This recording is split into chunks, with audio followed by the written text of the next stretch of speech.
Embun datang, bunga menguntum, suria datang, pecahlah pagi. Dari sini ku ucapkan Assalamualaikum. Di sana jawablah salamku ini. Assalamualaikum warahmatullahi wabarakatuh. Jadi pada hari ini saya serta 2 orang lagi rakan saya akan membentangkan produk kami iaitu Asas Muamalat Islam yang kami lakukan melalui akaun Instagram ini. Jadi saya, Nur Aisyah Akilah binti Syarudin, akan memulakan pembentangan ini dengan memperkenalkan dahulu apakah itu muamalat. Jadi muamalat ialah perhubungan. Muamalat bermaksud perhubungan sosial yang mengandungi berbagai-bagai kegiatan ekonomi dan bukan ekonomi. Muamalat juga boleh dimaksudkan sebagai perhubungan antara manusia sesama mereka untuk mendapat keperluan masing-masing dengan cara yang baik sesuai dengan ajaran dan tuntutan agama serta landasan syarak. Muamalat adalah semua hukum syariat yang bersangkut paut dengan urusan dunia, termasuk aktiviti hidup seseorang seperti jual beli, tukar menukar, pinjam meminjam dan sebagainya. Seterusnya kita beralih pula kepada peranan muamalat. Seperti yang dapat kita lihat, peranan muamalat ialah dapat mewujudkan masyarakat yang aman dan sejahtera, menghindarkan berlakunya sebarang penindasan sesama manusia, menggalakkan manusia supaya rajin bekerja untuk meningkatkan taraf ekonomi keluarga, masyarakat dan negara, serta melahirkan masyarakat yang saling bekerjasama, tolong-menolong dan bantu-membantu untuk menuju kebaikan dan kebajikan bersama. Apabila kita mengikuti muamalat yang berlandaskan Islam ni, sudah semestinya kita akan mendapat kebaikan daripadanya. Oleh itu, saya sertakan beberapa kelebihan muamalat, iaitu akan melahirkan manusia yang berakhlak mulia, serta dapat mewujudkan masyarakat yang adil, bertanggungjawab, amanah, jujur dan masyarakat yang terhindar daripada melakukan perbuatan-perbuatan yang keji seperti mencuri, merompak, berzina dan sebagainya. Ini berlawanan pula kesannya jika kita mengabaikan sistem muamalat dalam Islam ini.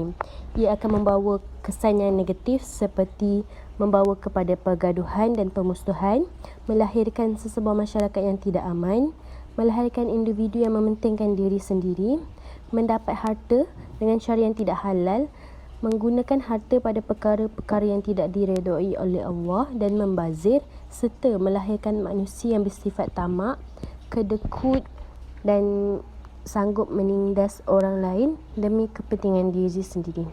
Oleh itu, inilah antara kesan-kesan jika kita tidak mengamalkan sistem muamalat. Seterusnya, kita beralih pula kepada jual beli. Jual beli dari segi bahasa bermaksud pertukaran sesuatu dengan sesuatu yang lain. Istilah syarak pula bermaksud menukar harta atau benda yang mempunyai nilai mengikut cara-cara tertentu yang diharuskan oleh syarak dengan lafaz ijab dan kabul. Seterusnya, baginda bersabda, peniaga yang dapat dipercayai dan beramanah akan bersama-sama para nabi, orang-orang yang dapat dipercayai dan orang-orang yang mati syahid. Riwayat Al-Imam At-Tirmizi. Dalam konteks ni, kejujuran ditekankan kerana kejujuran merupakan antara elemen terpenting dalam perniagaan. Hal ini juga ditekankan dalam hadis yang bermaksud pekerjaan tangan seseorang dari setiap jual beli yang baik-baik, iaitu jual beli yang tidak sambil yakni menipu barang dagangan, lagi pula tidak dikhianati. Dapat saya simpulkan di sini, Islam sangat mementingkan kejujuran.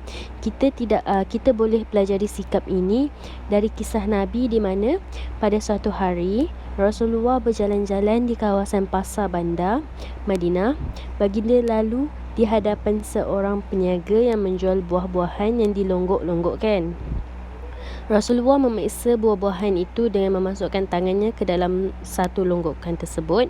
Kemudian Rasulullah tarik semula tangannya keluar dan menunjukkan tangannya yang basah kepada peniaga itu. Lalu baginda bertanya, "Apa ini saudara?" Peniaga itu pun menjawab, terkena hujan tuan. Mengapa saudara tidak letakkan buah-buahan yang basah itu di sebelah atas supaya orang dapat melihatnya, kata Rasulullah. Kemudian baginda berkata lagi, barang siapa menipu, dia bukan pengikut saya. Kisah ini menunjukkan bahawa sikap kejujuran dalam jual beli amat penting, terutamanya dalam proses jual beli. Seterusnya kita pergi kepada hukum jual beli. Hukum asal jual beli ialah harus. Ini bertujuan bagi menyempurnakan hajat manusia yang memerlukan sesuatu sebagai pemilikan.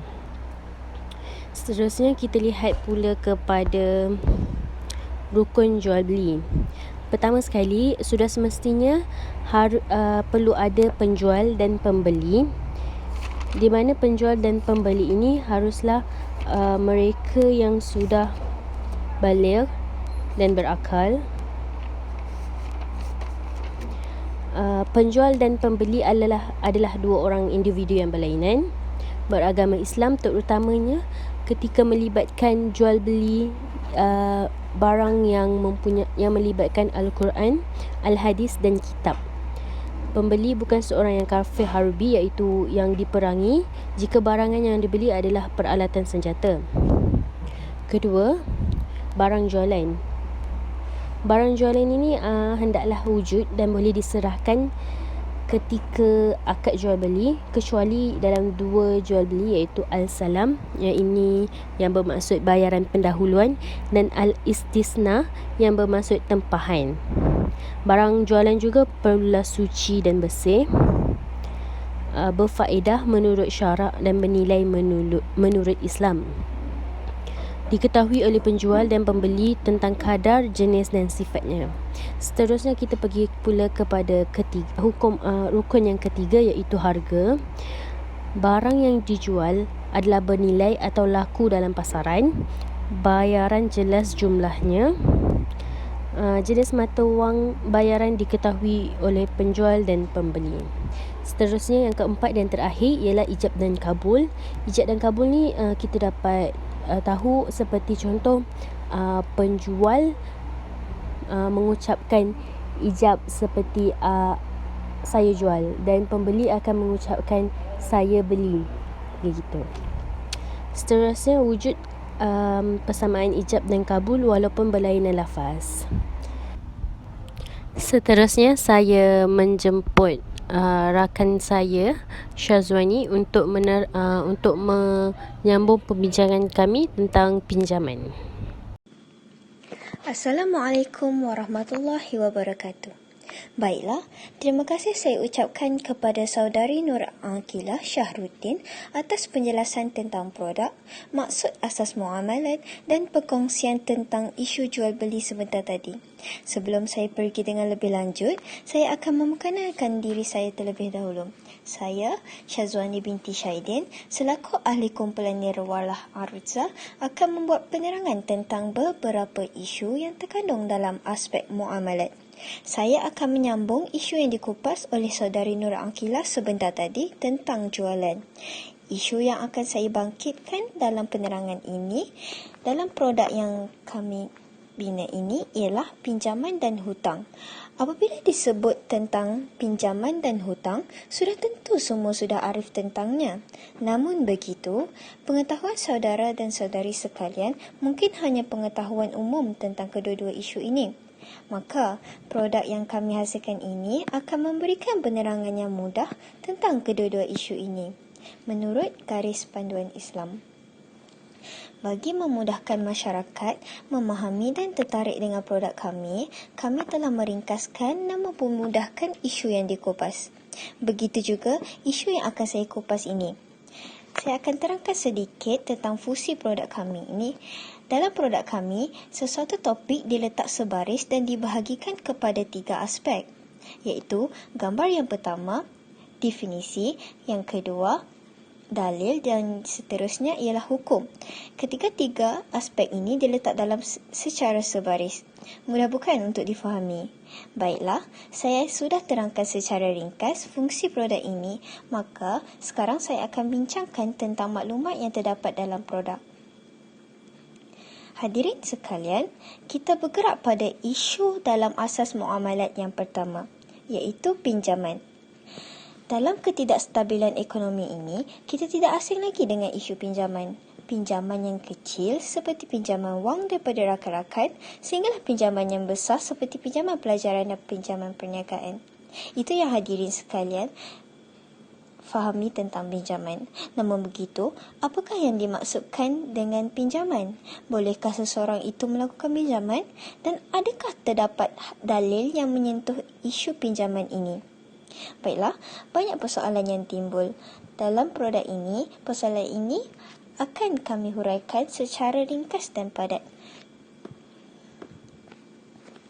Seperti mana yang saya nyatakan tentang fungsi produk ini sebentar tadi, yang terbahagi kepada 3 bahagian iaitu definisi, dalil dan hukum, maka kita akan bergerak pada perkongsian yang pertama iaitu definisi pinjaman.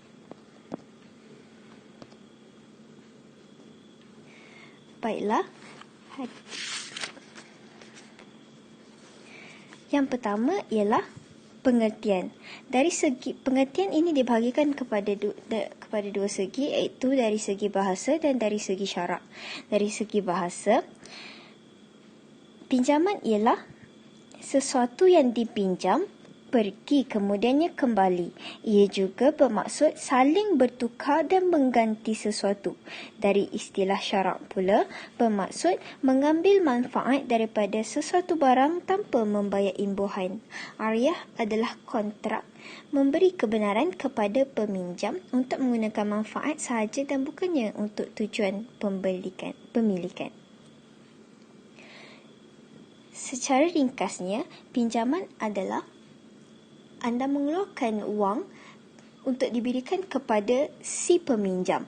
Dan ada satu kontrak yang dinamakan ariyah yang memberikan kebenaran kepada peminjam untuk menggunakan manfaatnya sahaja dan bukannya untuk tujuan pemilikan. Baiklah, kita bergerak kepada yang seterusnya iaitu dalil.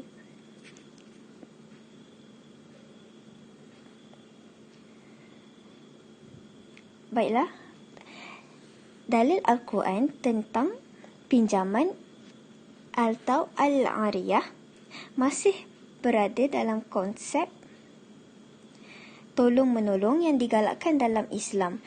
Firman Allah Subhanahu Wa Taala dalam surah Al-Ma'idah ayat 2 yang bermaksud dan tolong menolonglah kamu dalam mengerjakan kebajikan dan takwa dan jangan tolong menolong dalam berbuat dosa dan pelanggaran.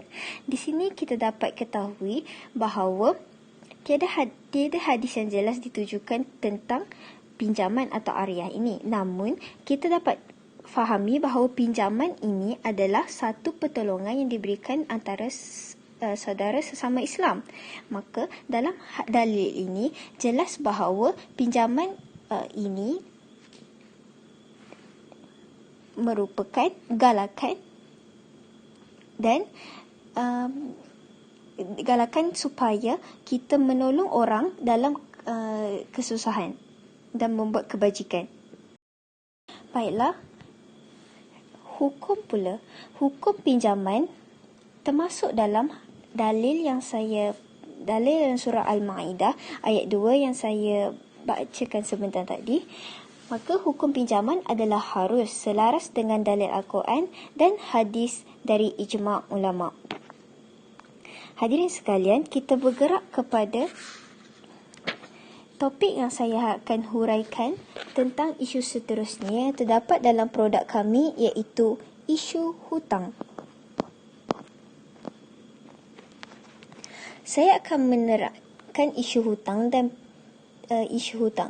Isu hutang dan pinjaman ini saling berkait. Seseorang akan terlibat dengan hutang setelah melakukan pinjaman. Kita tidak lari dengan isu hutang dalam kehidupan serba moden ini. Untuk mempunyai kehidupan yang sempurna dan mewah, seseorang terlibat dengan hutang untuk membeli rumah, kereta, malah ada juga yang berhutang untuk membeli barang dapur. Mungkin seronok berbelanja dengan wang pinjaman. Namun, jangan kita lupa tentang hutang yang kita kita perlu bayar daripada pinjaman yang dilakukan.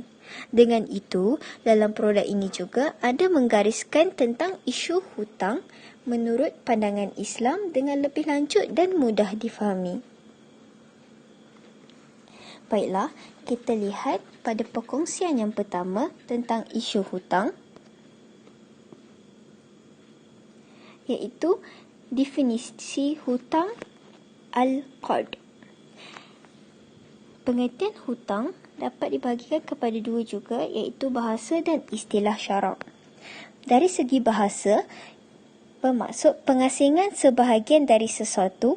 Dalam aspek ini, seolah-olah si pemberi pinjam telah mengasingkan sebahagian daripada harta miliknya untuk diberi pinjam kepada si peminjam yang akan mengembalikan semula kepada si pemberi pinjam dalam tempoh tertentu. Dari segi istilah syarak pula, al-qard ialah pinjaman yang dilakukan untuk sesuatu kegunaan, sama ada wang ringgit atau lainnya yang akan dipulangkan, sama ada dalam bentuk zat yang sama ataupun tidak. Baiklah, saya akan ringkaskan pengertian al-qard ini. Bermaksud, hutang ialah pinjaman yang dilakukan untuk sesuatu kegunaan, sama ada hutang tersebut berbentuk wang ringgit ataupun emas ataupun lainnya, dan seseorang itu perlulah membayar kembali hutang yang mereka telah buat dalam bentuk yang sama seperti yang dipinjamkan ataupun bentuk-bentuk yang lain. Baiklah, seterusnya kita akan bergerak kepada perkongsian yang kedua, iaitu dalil al-hadis tentang hutang.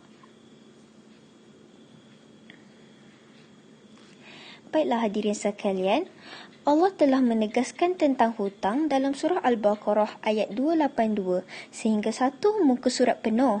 Hal ini dapat dilihat bahawa isu hutang ini bukan perkara yang boleh dipandang enteng oleh semua individu. Keengganan membayar hutang akan mendapat kemurkaan Allah Subhanahu Wa Taala. Selain daripada dalil dalam Al-Quran, mari kita lihat hadis tentang hutang daripada sabda baginda Rasulullah sallallahu alaihi wasallam.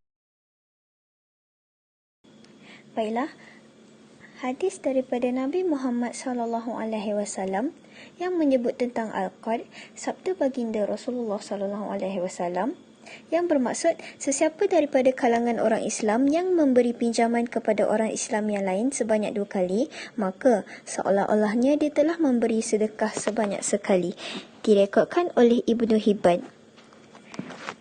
Dalam sabda Rasulullah SAW ini, kita dapat lihat bahawa Rasulullah SAW telah menerangkan bahawa pemberian pinjaman kepada orang Islam yang lain sebanyak 2 kali, seolah-olah kita telah memberi sedekah sebanyak sekali.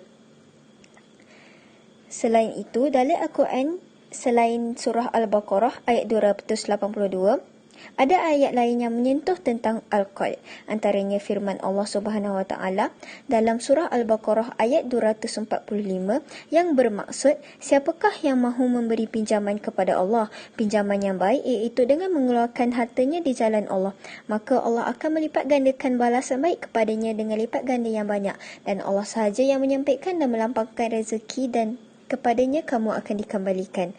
Dalam dalil ini kita dapat lihat bahawa pinjaman kepada Allah bermaksud pinjaman yang dilakukan dengan mengeluarkan harta kita ke jalan yang baik, iaitu jalan Allah.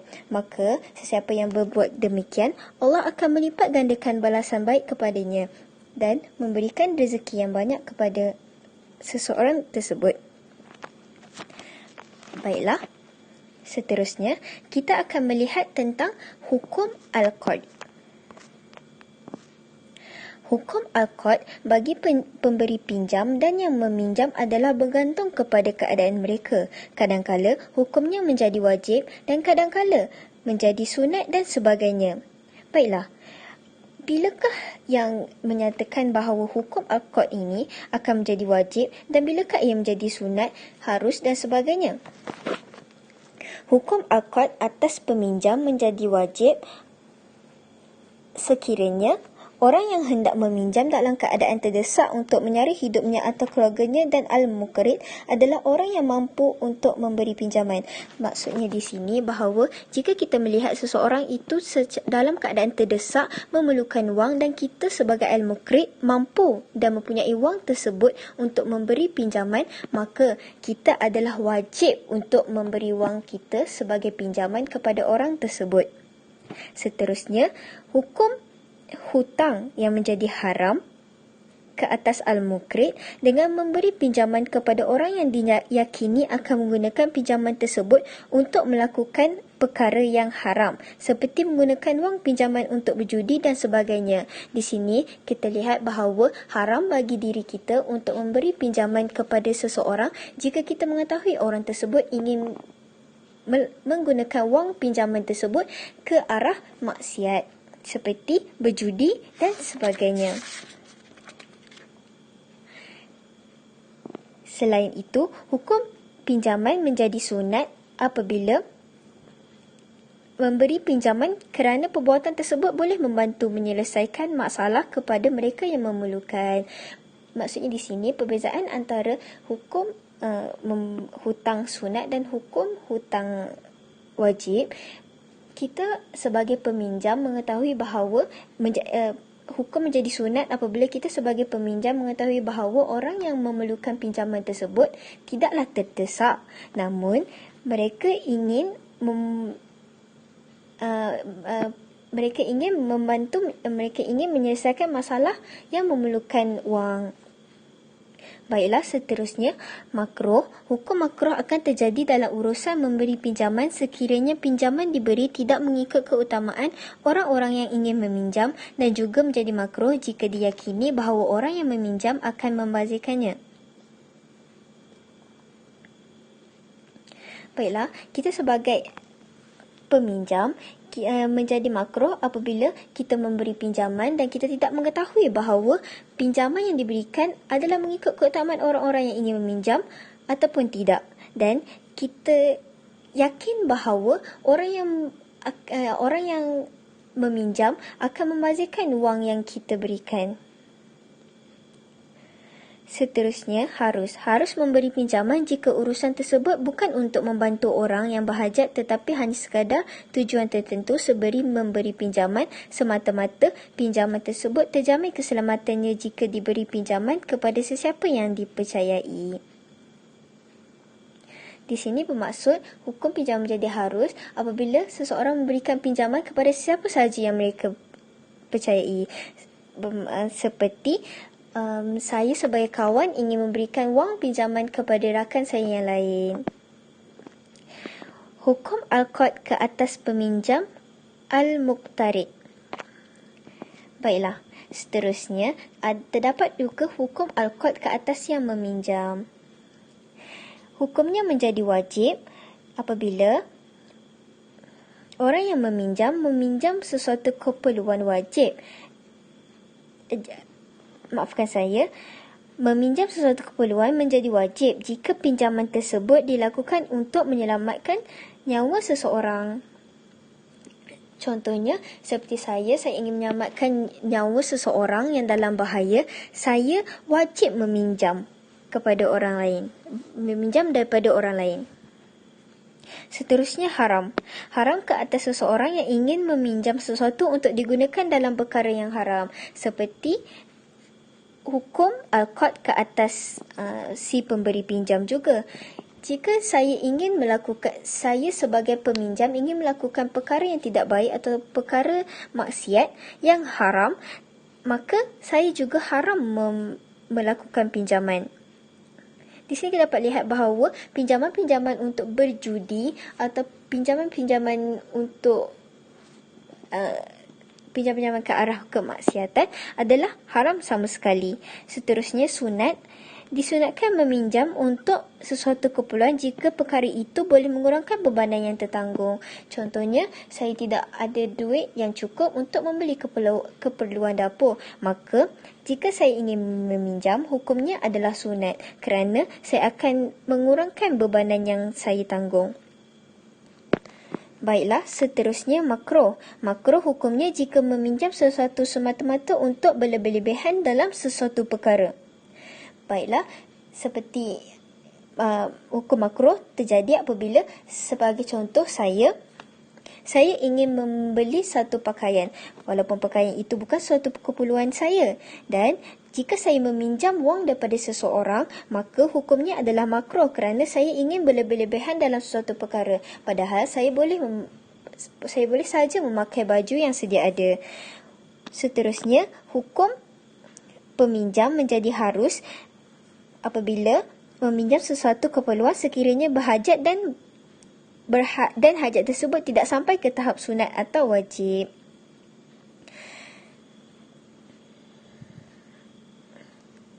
Jadi, saya ada persoalan di sini. Apakah hukum kita meminjam bagi keperluan untuk belajar dan keperluan untuk membeli rumah? Baiklah. Hukumnya adalah sunat kerana ia dapat mengurangkan bebanan yang kita tanggung untuk belajar tersebut dan ingin membeli rumah. Seterusnya, kontrak Al-Qard adalah mendekatkan diri kepada Allah Subhanahu Wa Taala dan berbuat baik sesama insan kerana manfaat pinjaman dirasai oleh Al-Muqtarid, sedangkan Al-Muqrid hanya berjasa, berbakti dan berbuat baik kepadanya. Agama Islam sebagai agama yang diterima oleh Allah Subhanahu Wa Taala dan yang bersifat Al-Kamal, iaitu sempurna, telah mengatur sistem yang terbaik untuk menjayakan proses Al-Qard. Sistem tersebut diatur supaya tidak ada unsur riba dan rasuah yang diharamkan oleh Allah Subhanahu Wa Taala, dan supaya tidak ada keraguan, penipuan, penindasan, kezaliman dan sebagainya yang boleh mencemarkan keimanan seseorang. Jadi, selagi mana tidak ada keraguan, penindasan, penipuan, kezaliman dan sebagainya, maka hutang itu adalah sah. Baiklah hadirin sekalian, sudah panjang lebar saya menerangkan tentang projek kami dalam isu muamalat, iaitu pinjaman dan hutang. Sebelum saya mengakhiri perbincangan kedua-dua isu yang dikupas dan tentang produk, saya akan menerangkan fungsi produk kami yang lain. Produk ini sangat mudah diakses oleh golongan muda. Malah, golongan tua juga banyak memuat turun platform produk kami, iaitu Instagram. Dengan itu, sasaran kami bagi mempromosikan produk dan ilmu dalam produk ini akan mudah dicapai. Selain itu, masyarakat yang menggunakan produk kami boleh berhubung untuk bertanyakan soalan dengan lebih lanjut kepada kami menerusi ruang perbincangan yang terdapat dalam platform produk kami. Dengan itu, dengan mudah kami akan menjawab dan berinteraksi dengan masyarakat menerusi produk ini. Seperti mana terdapat soalan yang diajukan kepada kami tentang perbezaan hutang konvensional dan perbezaan hutang dari pandangan Islam. Baiklah hadirin sekalian, itu sahaja daripada saya. Saya akan mempersilakan ahli kumpulan kami yang ketiga, iaitu Nur Aini Syazwani, untuk menerangkan tentang produk dan isu yang diperkenalkan dalam produk dengan lebih lanjut. Sekian sahaja daripada saya. Bismillahirrahmanirrahim. Assalamualaikum warahmatullahi wabarakatuh. Saya Aini Syazwani dan hari ini saya akan menerangkan 3 tajuk dalam asas muamalat Islam, iaitu gadaian, riba dan juga sewaan. Jadi kita mula dengan sewaan. Maksud sewaan adalah dalam bahasa Arab disebut sebagai ijarah, iaitu upah atau sewa. Menurut agama, iaitu memberikan suatu benda kepada orang lain untuk mengambil manfaatnya dengan ketentuan orang yang menerima benda itu memberikan ganjaran sebagai bayaran penggunaan manfaat barang yang dipergunakan. Jadi secara untuk mudah difahami, saya akan memberi satu situasi sewaan, iaitu situasi menyewa rumah. Jadi dalam konsep sewaan ini terdapat 2 pihak yang terlibat, iaitu pihak yang menyewa dan pihak yang memberi sewaan tersebut. Jadi apabila menyewa rumah misalnya, orang yang memberi sewaan itu akan mendapat bayaran ataupun upah atas sewaan yang telah diberikan. Seterusnya kita akan masuk kepada hukum sewaan. Hukum sewaan pada asalnya adalah mubah, iaitu dibolehkan, tetapi ianya juga boleh menjadi jatuh hukum haram apabila sewa menyewa itu adalah untuk barang maksiat. Jadi contoh yang saya berikan bagi sewaan yang haram adalah apabila seorang itu menyewa sesuatu tempat, mungkin dia menyewa satu rumah, dan rumah itu dijadikan sebagai rumah maksiat ataupun kelab ataupun rumah berjudi. Jadi di situ sewaan itu akan jatuh hukum haram. Seterusnya kita masuk kepada syarat dalam sewaan. Terdapat 5 syarat dalam sewaan, iaitu orang yang menyewa, orang yang menyewakan, barang yang disewakan, bayaran atau upah dan juga akad. Jadi contohnya dalam situasi menyewa rumah tadi, terdapat orang yang menyewa dan juga orang yang menyewakan. Barang yang disewakan juga ada, iaitu seperti rumah itu sendiri tadi. Dan juga apabila orang tu menyewa rumah, dia akan memberikan bayaran dan juga upah. Dan sesuatu sewaan itu tidak akan menjadi sah jika tiada akad. Maka akad juga merupakan satu perkara yang penting dalam sewaan. Seterusnya kita akan masuk kepada riba. Riba, apakah maksud riba? Jadi riba adalah akad dan perjanjian tambahan bagi sesuatu pertukaran barang atau nilai tertentu dengan sebab tangguh sama ada tidak diketahui persamaannya di segi syarak ketika akad atau diketahui persamaannya waktu akad dan sama ada menangguhkan kedua tukaran itu atau salah satunya. Jadi seterusnya dalil pengharaman riba iaitu A'udzubillahi minasyaitonirrajim. Bismillahirrahmanirrahim. Wa ahallallahu al-bai'a wa harrama ar-riba. Maksud dia, padahal Allah telah menghalalkan berjual beli, iaitu berniaga, dan mengharamkan riba. Jadi secara mudahnya untuk difahami, riba ini merupakan satu keuntungan ataupun faedah yang perlu diberikan atas sebab pinjaman ataupun sewaan. Jadi contohnya saya akan beri situasi dalam pinjaman. Jika seseorang itu misalnya ada dua orang, iaitu orang A dan juga orang B. Jika orang A meminjam duit daripada orang B, iaitu sebanyak RM1,000, tetapi apabila orang A ingin memulangkan semula nilai wang tersebut, iaitu sebanyak RM1,000, orang B mengenakan sedikit faedah ataupun keuntungan dan juga boleh dikenali sebagai bunga, iaitu mungkin dia akan mengenakan separuh daripada harga tersebut, iaitu RM500. Jadi wang yang perlu dipulangkan semula adalah RM1,500. Jadi 500 itu merupakan faedah ataupun keuntungan yang dikenakan ke atas orang A, dan itu merupakan salah satu contoh riba. Jadi itu merupakan salah satu contoh riba. Seterusnya kumpulan kami juga telah menyertakan satu video berkenaan riba supaya kamu semua lebih mudah untuk memahami erti riba dengan lebih mendalam. Jadi saya akan mengulas sedikit sebanyak tentang video ini. Video ini juga telah menerangkan tentang perbezaan perbankan syariah Islam dan juga sistem konvensional. Jadi bezanya ialah apabila kita membuat pinjaman daripada kedua-dua bank ini, kita akan dapat lihat di mana sistem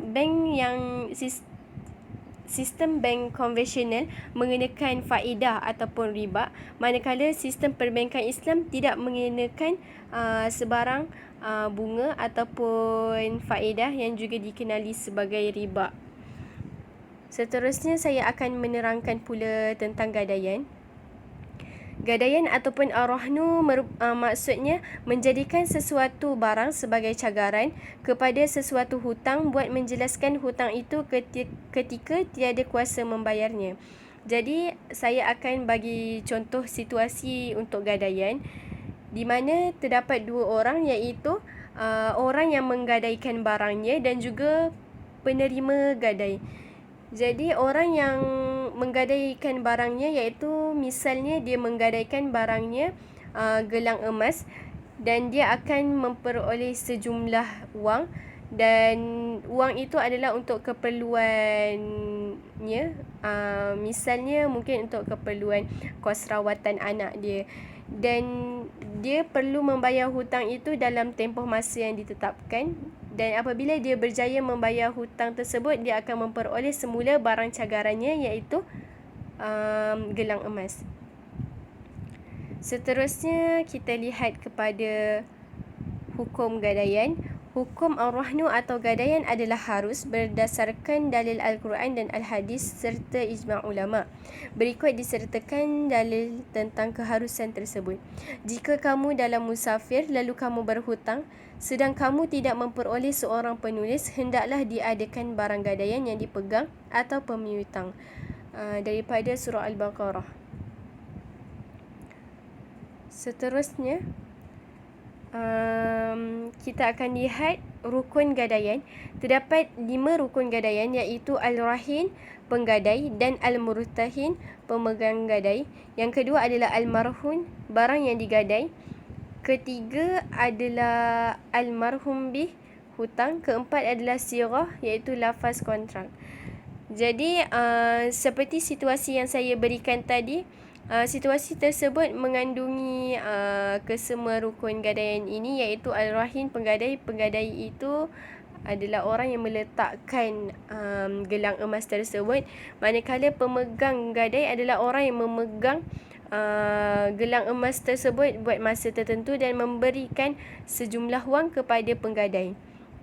Al-Marhun adalah barang yang digadai iaitu gelang emas. Al-Marhum bih adalah hutang, dan juga rukun gadaian juga perlu disertakan dengan sirah iaitu ijab dan kabul dalam gadaian. Jadi apakah perbezaannya antara gadaian dalam Islam dan juga dalam konvensional? Jadi mari kita lihat perbezaan tersebut. Oleh itu saya akan tunjukkan beberapa informasi yang saya dapati daripada slide share tentang perbezaan gadaian Islam dan juga gadaian bukan Islam. Jadi gadaian Islam, barang gadaian tetap menjadi hak pemilik asal. Jika bukan Islam, barang gadaian akan lupus sekiranya tidak ditebus dalam tempoh masa gadaian.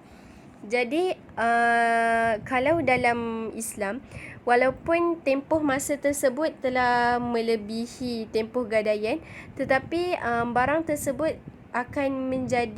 tetap akan disimpan, tetapi mungkin akan dikenakan sedikit upah, sedikit cas ataupun denda kerana lewat membayar hutang tersebut. Tetapi jika dalam konvensional iaitu bukan Islam, barang gadaian itu akan dilupuskan dan tidak boleh ditebus selepas tempoh gadaian.